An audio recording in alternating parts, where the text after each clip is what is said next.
Good morning, everyone, and thank you very much for joining our workshop looking at the impacts of climate extremes, weather and climate extremes on the UK food chain. And as you know, we're trying to look at drawing out what the adaptation and policy responses to those impacts might be and understand their consequences. And I'd just like to start also by thanking those who supported us, particularly Defra with funding, but also through their time and inputs, the Met Office Academic Partnership, and particularly the universities here, Exeter, Bristol, UCL, Leeds, the Walker Institute at Reading, but also UKRI, the Global Food Security Programme, and the Food Standards Agency. So this is day one of a two-part workshop. The next day is on Friday next week. And I'll just give you a brief introduction to why we're here and some of the findings from the workshop, pre-workshop survey before we move on to our keynote speakers. So really the motivation for this workshop comes out of a Met Office academic partnership activity, what I was mentioning earlier, that's been going on for the last year or two, looking at weather and climate extremes and how they might affect the whole UK food chain and what we can do to boost resilience and ensure that the food chain remains resilient. And the result of some of that work was a perspective paper that we published in Environmental Research Letters last year. I think you've all got links in the agenda as well, because some of the information feeds into the makeup of this workshop. But basically, it was trying to take apart all the different weather and climate extreme hazards and look at how they might affect different parts of the food chain. And as you'll see here, even looking at just one hazard, heat waves and hot events, high temperatures, they can impact all the way right throughout the food chain, all the way from things like the high temperature event, the record-breaking event of last summer that impacted poultry in particular, with premature poultry deaths, and also causing low rainfall and drought, which was happening at the same time, that led to water shortages, particularly in vegetable production. But also these events can impact the needs for and the demands for transporting and storing food, because we'll need more refrigeration and cold chain. And at the same time, they'll affect the retail and consumption end, because consumers tend to eat different foods in hot weather compared to cold weather, as well as impacting things like shelf life and therefore the disposal and reuse. And as you'll see from this slide, and hopefully from the paper, many different climate extremes can have impacts throughout different parts of the food chain. So really, that's the basis for why we're here, because we found that changing weather and climate extremes can have impacts right throughout the food chain. And what we wanted to do was to begin to bring together a really wide community across academia, policy and government and industry, and really to welcome anyone in to have their say in a conversation, to try and think about how we can adapt and how we can respond from a policy perspective to these events to ensure resilience, but also to understand what are the trade-offs and consequences of taking those adaptation and policy actions, and then to begin to work towards scenarios for the future and understand what we might know well, what we might not know so well.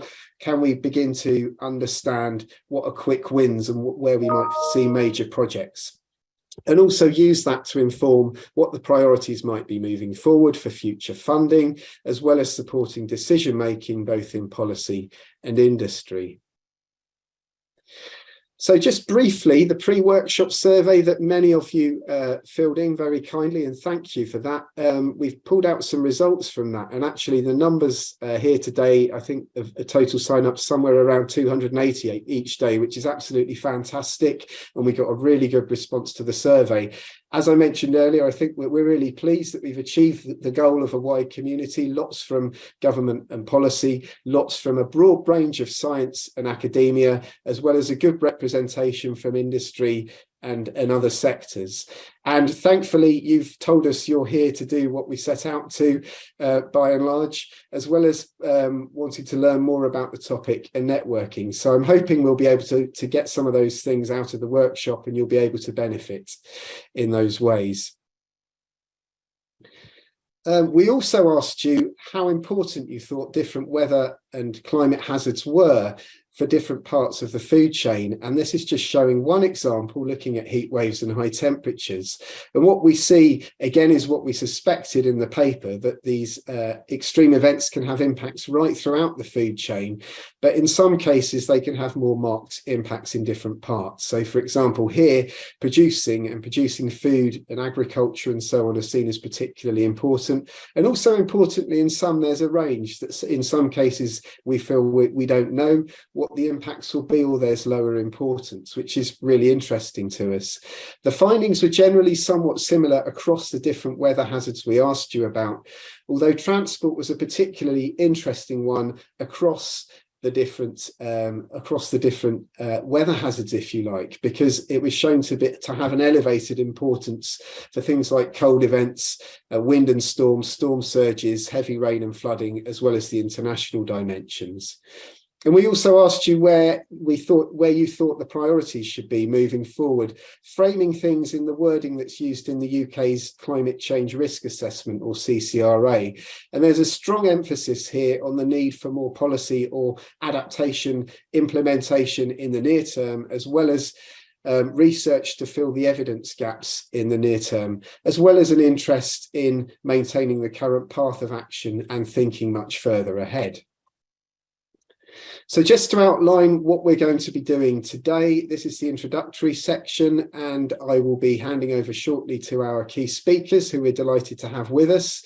We will then have the first breakout session looking at adaptation and policy options, and we will then have a break, followed by reporting back from the breakout groups, lunch, a second breakout session, which will build on the work you did in the morning to look at unintended trade-offs, consequences and co-benefits of those adaptation options and policy interventions, followed by a break, reporting back, and then a close down session.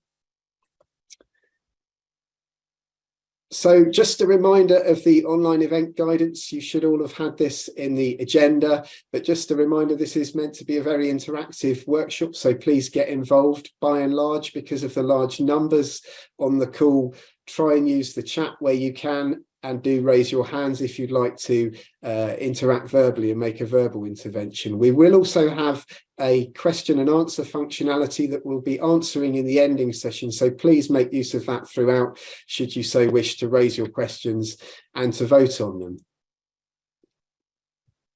And so now I'm really delighted to have with us Professor Gideon Henderson, the Chief Scientist at Defra, to offer us a perspective from policy and government. Gideon, welcome and thank you.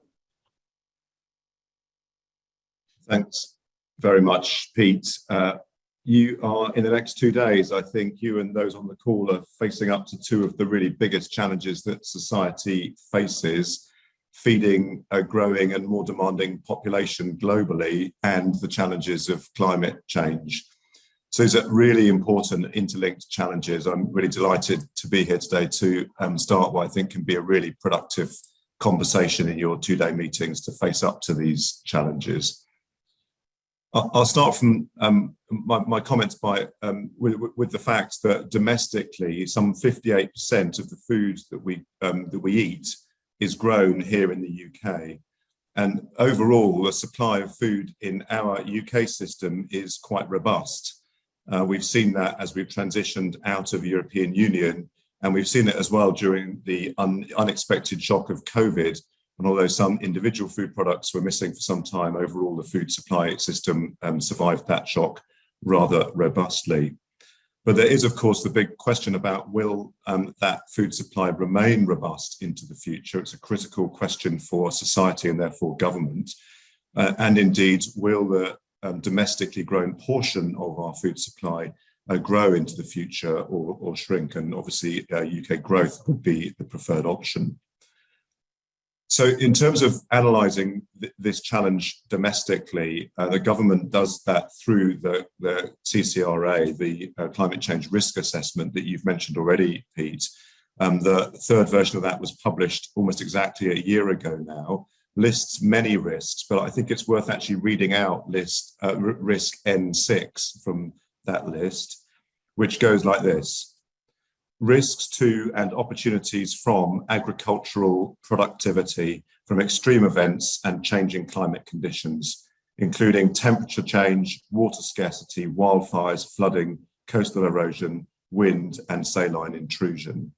And those are the challenges that climate will throw at us through progressive change and also through an increase of extreme events as we go into the future. It's also worth mentioning risk N7, which looks to the increased risk from pests as we go into the future and pathogens to our food supply, and shouldn't be overlooked when we think about future challenges. Now, this climate change may have some opportunities, and that's explicitly mentioned in the risk. We know, for instance, that wine production is improving, perhaps new fruit production will improve in the UK. But from a UK perspective, those opportunities are far outweighed by the risks. And overall, CCRA puts the condition as being a negative risk, a risk outweighing opportunity at a high level in the 2050s and increasing to very high by the second half of the century. So these are clearly risks that we need to face up to, which you are going to be tackling in your meeting in the next couple of days. The government is required by law to think about how we respond to those risks because of the Climate Change Act, and does so in the National Adaptation Plan, which is due to be published later this year.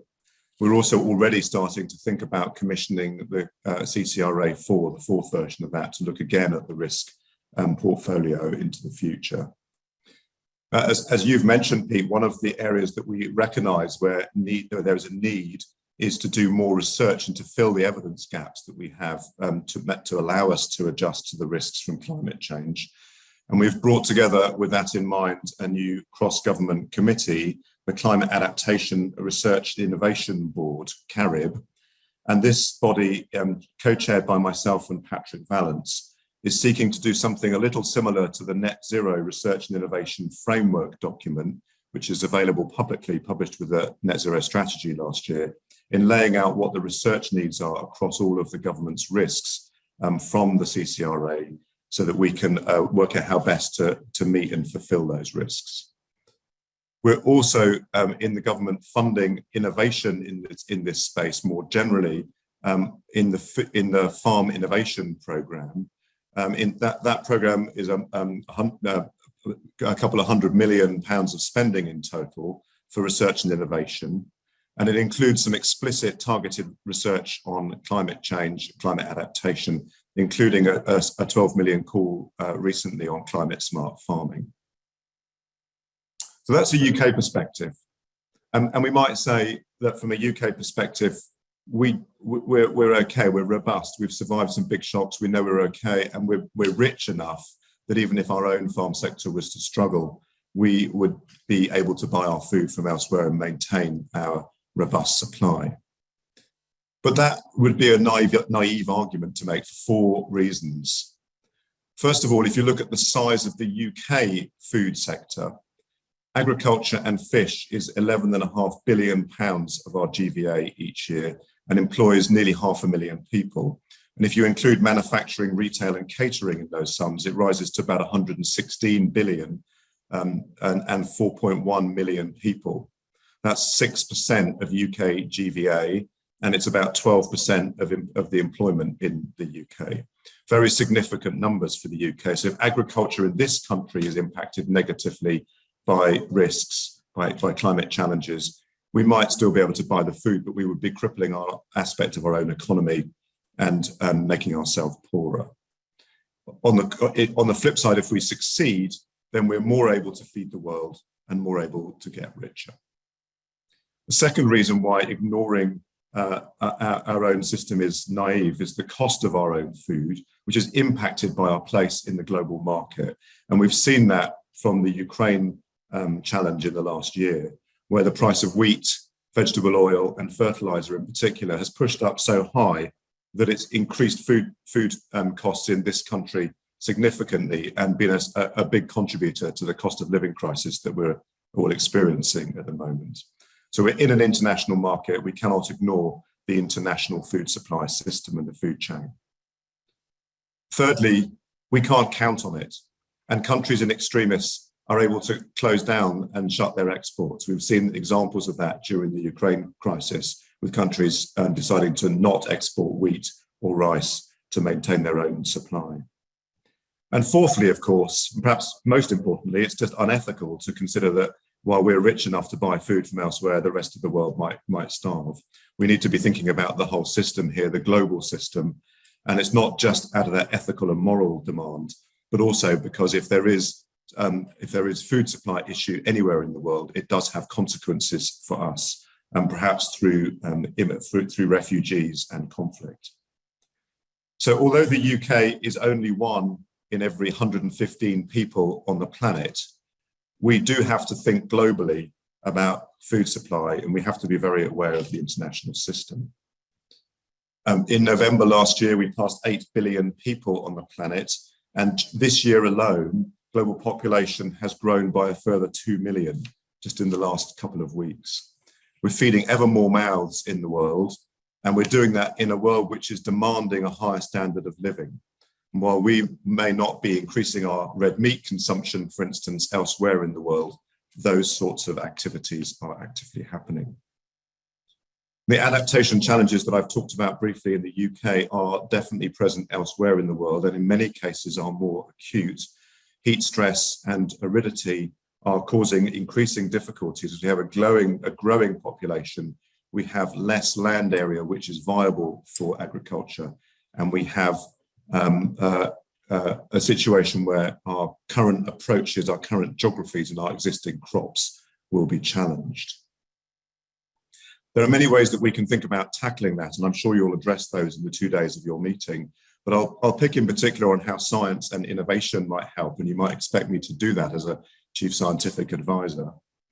And one particular example of where I think science and innovation might help is through the application of genetic technologies. I'm pleased that in the UK, we are taking the genetic technology precision breeding bill through Parliament. It is due for its final third reading in the Lords in the week of the 23rd of January, and we hope we'll get royal assent fairly soon afterwards. And this will unlock for the UK the wide range of tools that we can use through gene editing to improve the crops and perhaps the livestock that we have, make them more adapted for climate and for the adaptation challenges that we'll see both through gradual change and through extreme events as we go into the future. I've picked on gene editing, but there are many more styles of innovation that we might rely on: robotics, data, many more things where science and innovation can help us to meet the adaptation challenge.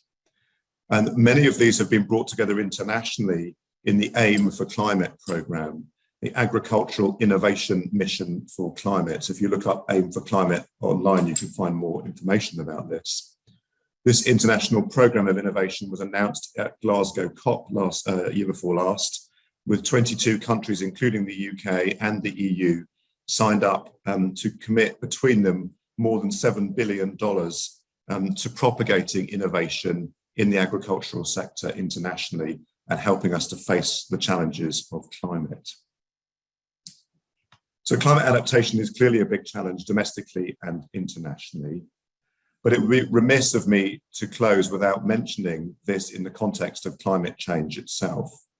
The more that climate change increases and temperatures rise, the harder it gets to adapt our food system and the more difficult it gets to feed the world. So we must continue to see the climate change challenge not only as an adaptation challenge, but as a mitigation challenge. We must reach the goal of net zero, and we must reduce greenhouse gas emissions from the agricultural sector. Something like a quarter of global emissions of greenhouse gases come from agriculture, and we must drive those down into the future. In the UK, we know that we must act on trees, on restoring peatland, and probably on growing biomass. And between them, those might demand as much as 2 million hectares of the total 24 million hectares of UK land. That will demand that we're growing our food on a smaller area of land while still needing to maintain our food production and a robust supply. So the challenges of adaptation that you will be thinking about in the 2 days of this meeting must be seen through that mitigation challenge. We must be driving down emissions while also maintaining our robust food supply in a changing climate. So these are big challenges, And I'm really glad that you've brought this group together, Pete, and the Met Office, and through your previous work, to face up to some of these challenges and think innovatively about how we might tackle them. Thank you for asking me to help you open this conference, and all the very best of luck in the conversations that follow for your two-day meeting. Thank you. Thank you very much for that, Gideon. Much appreciated, and a real pleasure to have you here and your thoughts. Without further ado, I will now move to our second key speaker, Judith Batchelar, who has extensive experience too in industry and is the Director of Food Matters International Limited. Judith, also a pleasure to have you speaking with us today. Welcome. Oh, thank you. And thank you for Gideon.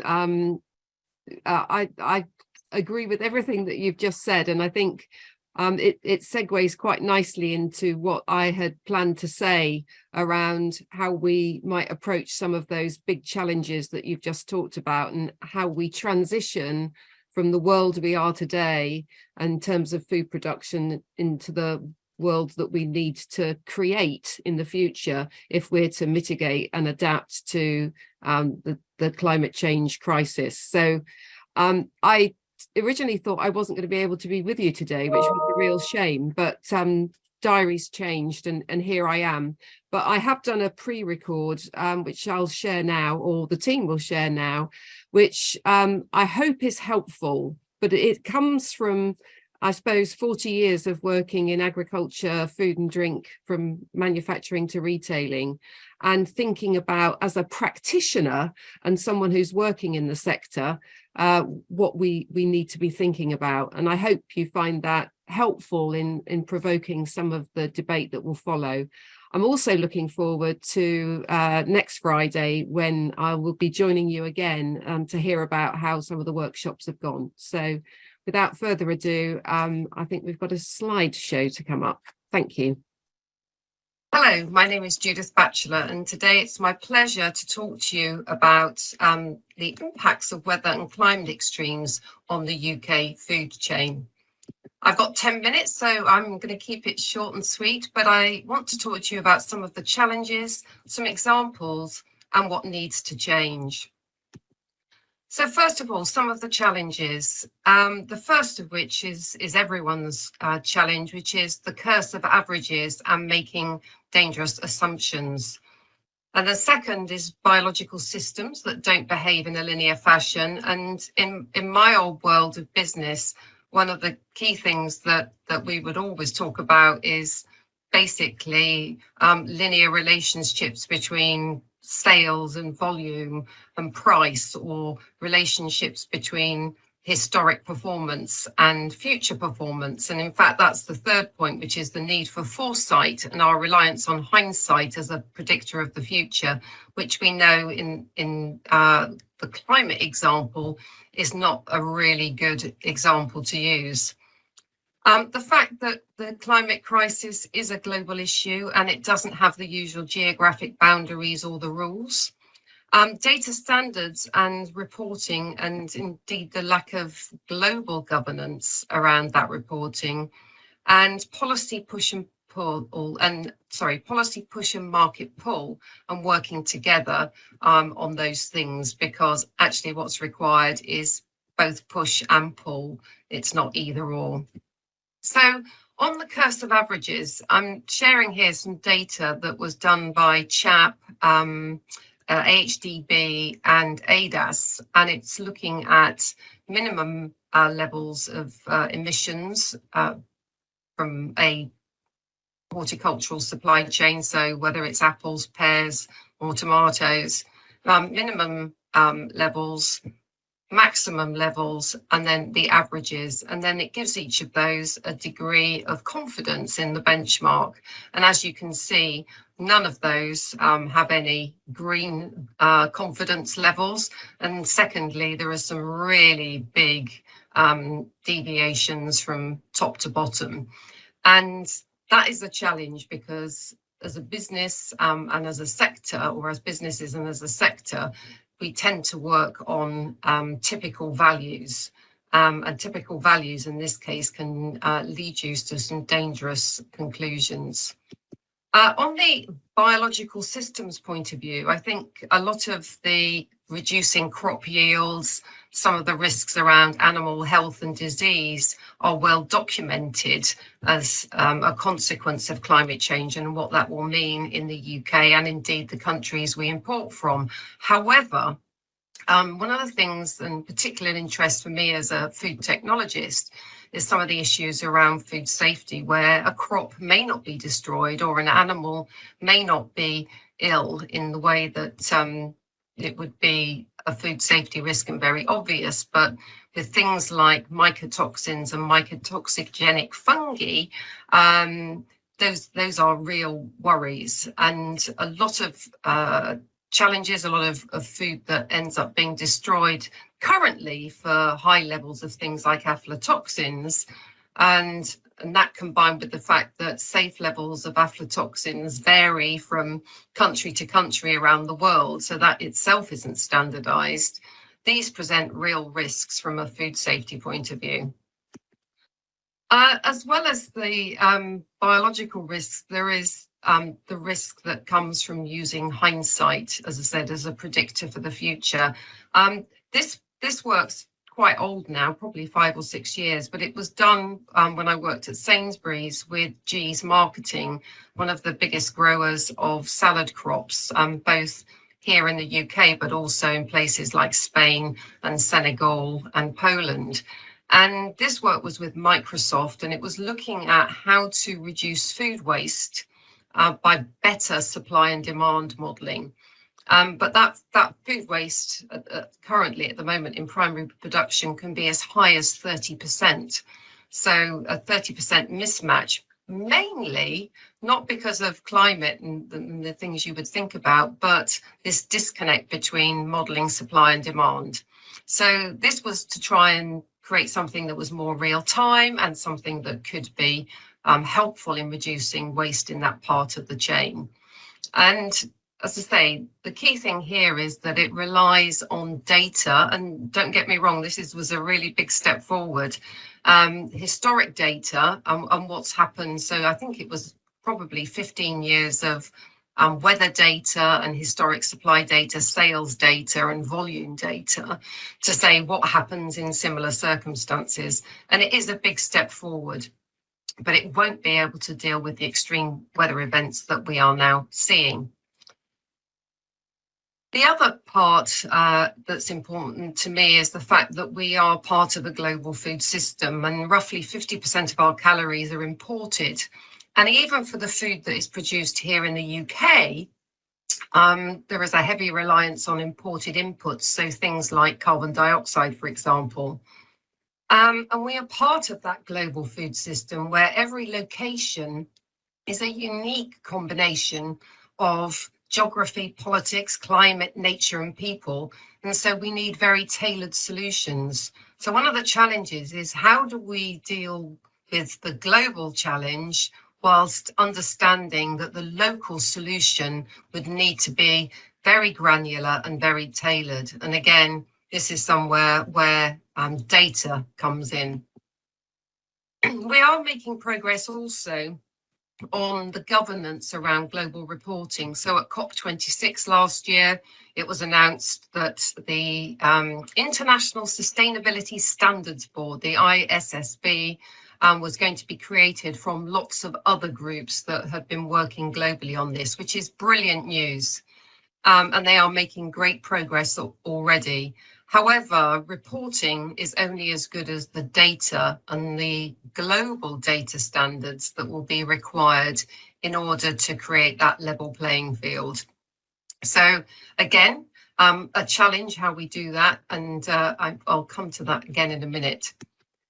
And then this idea about policy push and market pull, and it is really difficult for policymakers and the implementers of policy to understand how much push is required, so things like mandatory reporting on things like greenhouse gas emissions, and how much pull is required.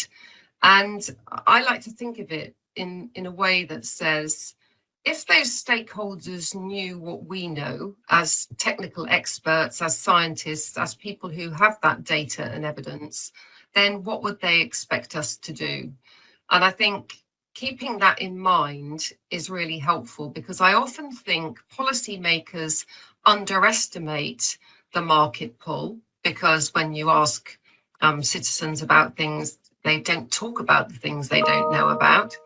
And I also think citizens would like policymakers to be bolder, particularly when there are such big challenges. And to do all of that, you require the entire system. So the system of government, the system of policymakers, the system of business, the systems of citizens and communities, all working together in a sort of all together now moment. So how do you manage that? You manage it through innovation, because we're going to have to do things differently at every point in that system. So not just changing what we eat, because we know we're going to do that, but when we even think about what a healthy diet might look like, what a healthy and sustainable diet might look like, will be very dependent on what we source, how we source it, where we source it, how we buy it, and how we sell it. And basically creating innovation in all of those ways. So what might that look like? I've taken coffee here because I think something like 2.5 billion cups of coffee are drunk every day somewhere in the world. And coffee is a crop that is being impacted severely by climate change in terms of yields and actually where the crop can be grown at all. So in places like Rwanda, where there's no more altitude to grow the crops higher at cooler temperatures, or Ethiopia, where they're now reaching the tree line, what do we do? And one of the first things is obviously shade-grown coffee, and shade-grown coffee that leaves the trees standing, of course, and finding the right species that will grow in the shade. But there are also new species of coffee that have been discovered by the scientists at Kew, or rediscovered actually, things like Coffea stenophila, which is a coffee that is able to grow at 7 degrees higher than current temperatures. And also in that search for coffees, there are coffees that are naturally low in caffeine, which again negates the need for further processing to remove that caffeine, which is actually not a particularly greenhouse gas friendly process. And all of those things allow us to revisit and look at the opportunity for new supply chains. And I'm sharing this, again, it was some work that I did a while ago with PwC, and it was looking at what we called a connected business case framework. So looking at the entire chain from raw material production right through to the end consumer, the use of that product and how it was disposed of. And looking at the total impact across that chain, looking at where the value is at each part of the supply chain and the risk and the size of any opportunity, as well as the size of the risk, and then bringing all of that together with a systems thinking piece. And the reason this is important is in a system, there are going to be investments in one part of the system that play back in another part of the system, where the rewards may manifest themselves in another part of the system. And therefore, you do need to take a collective approach. And then finally, on data standards and reporting. So setting the standards for capturing greenhouse gas emissions and other data consistently, accurately, and throughout the system, making that data interoperable, and making that data that is harmonized, able to be used to benchmark and ensure meaningful comparisons could be made across supply chains, methods of production, and indeed finished product. And if we do all of that, then we'll be able to give customers the information and labeling and be confident that that information and labeling will be able to facilitate them to make more sustainable choices. So that's it from me. I hope that's provided some food for thought. And as I say, enjoy the rest of your time. Thank you. Well, thank you very much, Judith, and also, of course, to Gideon for really insightful and motivating opening talks. I think that's got us off to a really good start. What I will do now very briefly is explain how the breakout sessions are going to work both this morning and this afternoon.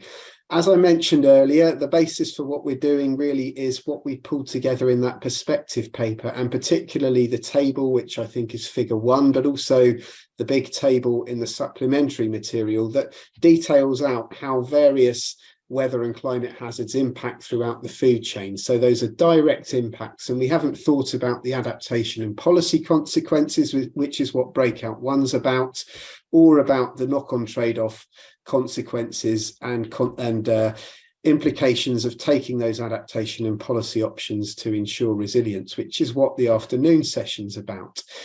So we will be splitting very shortly into 4 breakout groups. You will see your facilitators listed there, and each group over the next hour will cover 2 separate mural boards. We'll be using mural boards to gather your thoughts on these 2 weather hazards that you see listed there. The first half will tackle the first one, the second half an hour, the second one, and so on.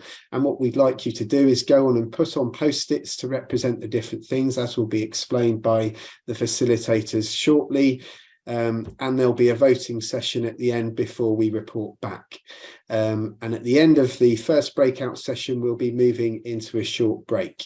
So for now, we will quickly move into the breakout sessions, and I hope you will enjoy it, and please do contribute and have fun above all.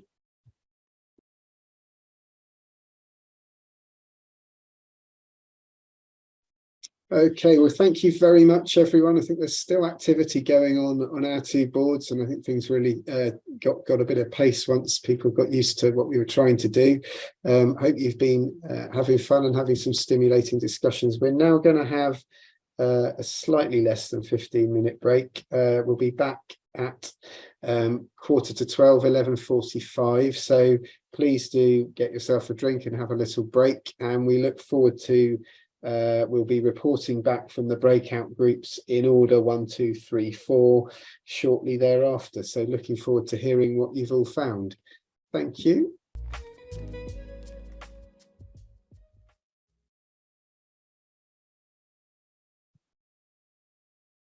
Okay, well, thank you very much. Hopefully you've had the chance to have a quick break, and thanks for your efforts during the breakout sessions. Certainly during ours, we had some really interesting discussions. What we're going to do now is quickly run through what some of the key findings were from the different groups, and we're going to go in order: myself, then Stacey New, then Rosie Oakes, then Andrew Cottrell. So I'm just going to share with you, rather than showing you the quite busy board, I'll just share what some of the reflections were from heat wave and high temperature and international dimensions.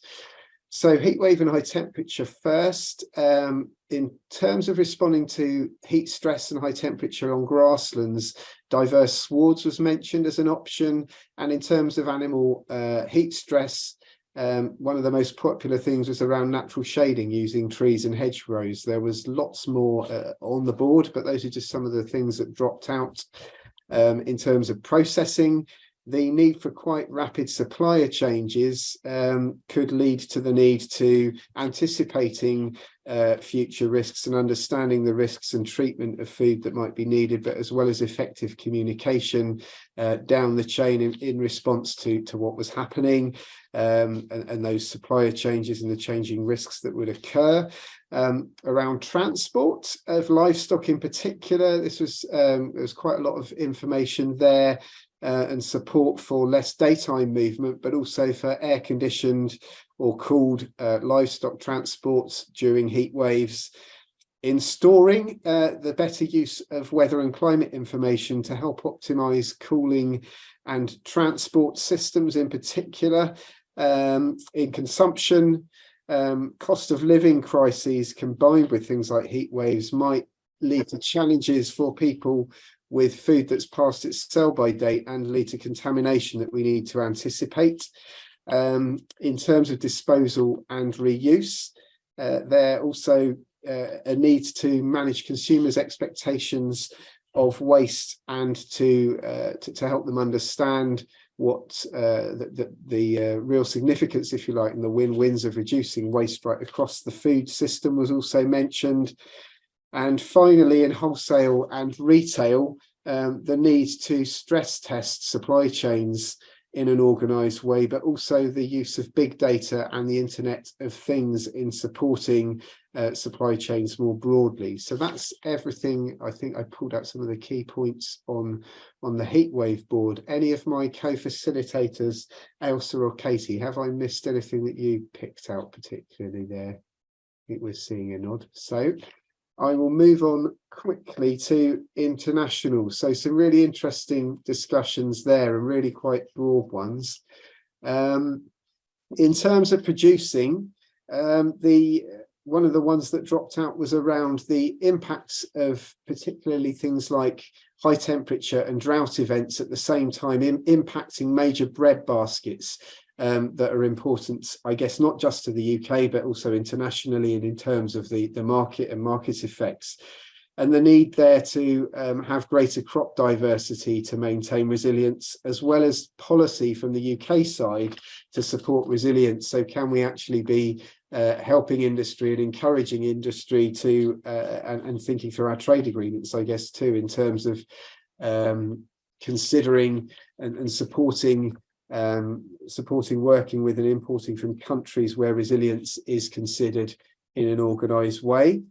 In terms of processing, some interesting thinking there around the increasing costs of transit and the need for, I guess I mentioned earlier that the increased need in refrigerated and cooled storage, and that might lead to increased costs, which could then lead to both, I guess, through retail, but also through processing and hitting the consumers, alternative food sources being used in processing. There's a need to understand what that might mean in terms of changing risks. And similarly, in terms of transport and trade, the need for global agreements that really identify and set out what some of the expected outcomes are for the food system in terms of resilience, but also in the broader sense, of course, in terms of nutrition and sustainability. In terms of storage, some effective adaptation measures were suggested: increased monitoring, some of this in response to contaminants and toxins. Also, particularly overseas and in developing countries, the need to upgrade and improve storage technology, as well as the need to better anticipate some of the impacts of things like storms. So early warning systems and things like that to support resilience and getting those in place. In wholesale and retail, the need for potentially for greater post and pre-import toxin testing. And in disposal and reuse, the need for changing legal regulation on acceptable volumes of disposal that might then filter back through the chain as to how we end up with those levels of waste in the first place. And finally, in terms of consumption and the international dimensions, the need for potentially difference. So if we are faced with different products or changing prices that filter through to the consumer, they may then need to take on board different storage and preparation methods that they're not familiar with, which could well require increased education, and all of this could arise through price increases and so on in the face of extremes. So again, Ailsa or Katie, any further reflections from the board, anything you'd like to draw out before I hand over to Stacey? Nothing from me, Pete. All good. Okay, well, thank you very much. I'll now hand over to Stacey. Thanks, Pete. So we were looking at cold wave, snow and low temperature to start with. So in terms of producing, our favourite adaptation option was to change crop genomic I can't speak. Genomics, so that the crop is more robust to frost. So kind of like Gideon was saying, kind of around these changing the genetics of plants and things like that. We also had protected cultivation methods, so polytunnels and options like that in terms of policy. it was around encouraging more vegan and vegetarian consumption to reduce the reliance on animals. And then something that Dan mentioned in our group, which is really important to remember, is to not only just think of the negative impacts, but to think of, especially in reduced lower temperatures, cold winters actually help suppress damaging those pests that are damaging, and also diseases as well. So I'm always quite guilty of thinking firstly around the negative impacts, but it's good to think about the positive advantages also. So that was something I wanted to raise from our group. In terms of processes and packaging, we had some other post-it notes come up around implications for slaughter and also challenges for dairy, especially on the farm itself. And for wholesaling and retailing, we had increase of flu or other complications needed. So you need to consider more medication, more equipment, and that puts more pressure on the workforce. And then in terms of policy, we had ensure that there's legislation protecting those outdoor workers, especially in those extreme cold temperatures. Transport and trading, airlifting in food parcels to stranded villages, if there's lots of snow and the roads are impassable, so that's a policy implication. Adaptation, so limit those periods when live animals are outside, use climate controlled vehicles, things like that. Disposing and reusing, we had no waste collection possible, as again those roads are impassable. This can increase health risks, so thinking around adaptation options around how we can reduce those health risks, so increased medication training, things like that. In terms of storing, adaptation, control temperature and humidity to prevent fungal growth on when you're storing crops and things like that, and then policy to cap heating costs in cold weather, kind of moving on to that living crisis thing that you were talking about, Pete. Consuming, we've got move away from just-in-time supply chains, and then in terms of policy, we've got social minimum income, right to food legislation, and then we had another kind of post-it note around the food crisis, and if farms and companies have to increase their prices, this then has a knock-on effect to the consumer. So that was a common theme across our two groups, Pete. So that was low temperature, snow. We then moved on to our second board, which was storm surges, and we had some really great discussion around this. So in terms of producing, our best adaptation option was ensuring that we use nature-based solutions rather than hard engineering. So that often diverts the issue. So taking into account these softer nature-based approaches. In terms of policy, we had directing or incentivizing farmers to grow different foods to compensate for the lack of production elsewhere. So that was our favourite policy option. In terms of process and packaging, we had which I think we'll all agree on, is less packaging and more kind of loose produce. So less of the plastic, especially, and more loose goods. In terms of policy, again, it's around incentivizing farmers, giving them grants to help them, spend time in thinking of ways to reduce their packaging. Wholesaler retail, we've got encouraged supermarkets to stress test against certain delays, so that they have resilience and a plan in place to be able to tackle storm surges when they do occur. And policy, we've got national adaptation planning for supermarkets and other big wholesalers and providers. In terms of transport and trading, we've got ensure that you've got a backup supply, there's routes in place, there are, plan A, plan B, in case ports are out of action. The Dover Strait was raised as a particular bottleneck, so thinking more around these large hubs. In terms of policy, it's around legislation and ensuring ports have a certain level of surge-proof infrastructure.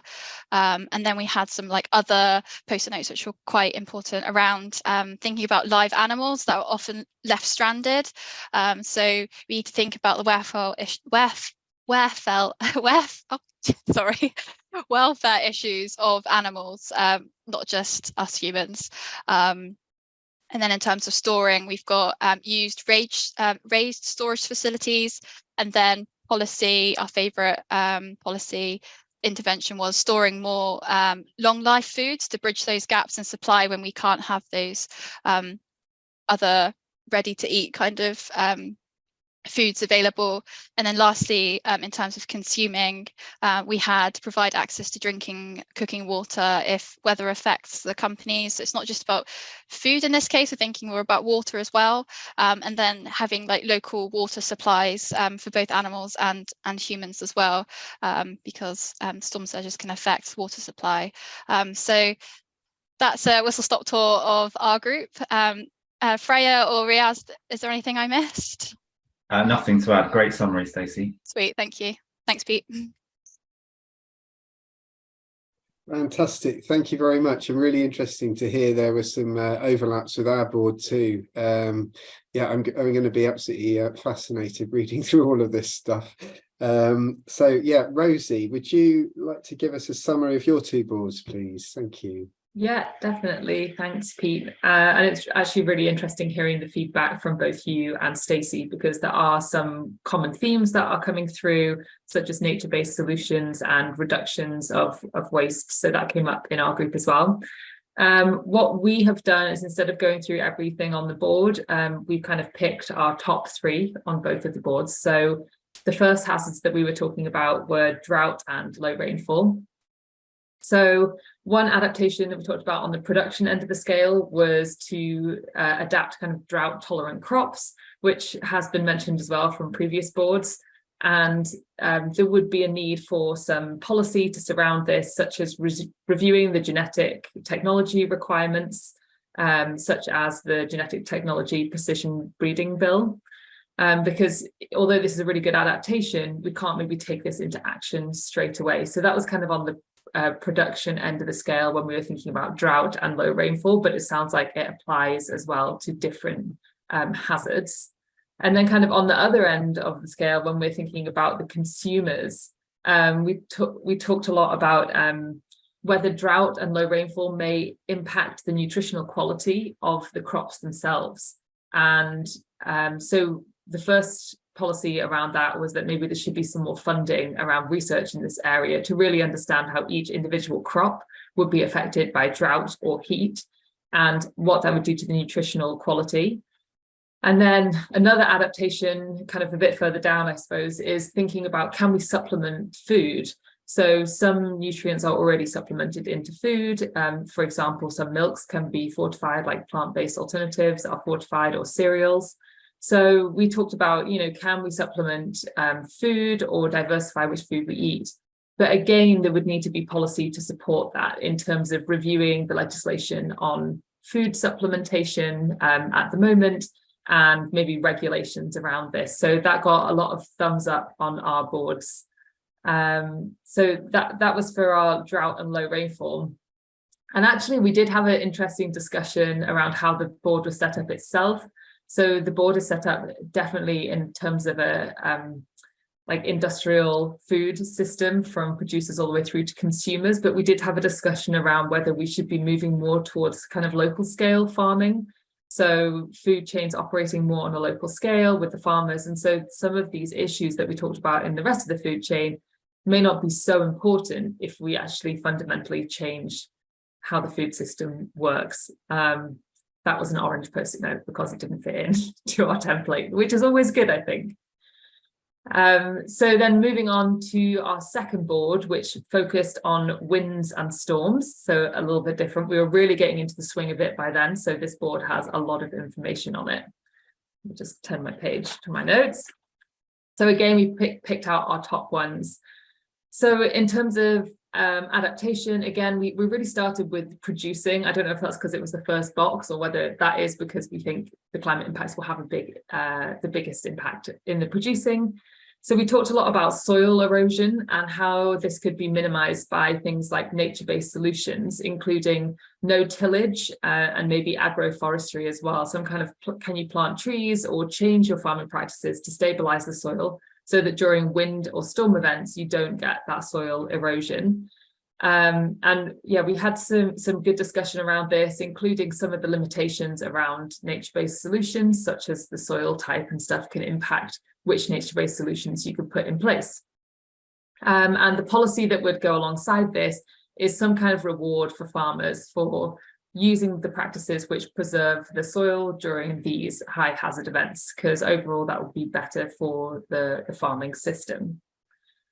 And then on the consuming end, we talked a lot about the fact that kind of winds and storms may impact the availability of products, which actually you've both mentioned as well, like both Pete and Stacey in your summaries.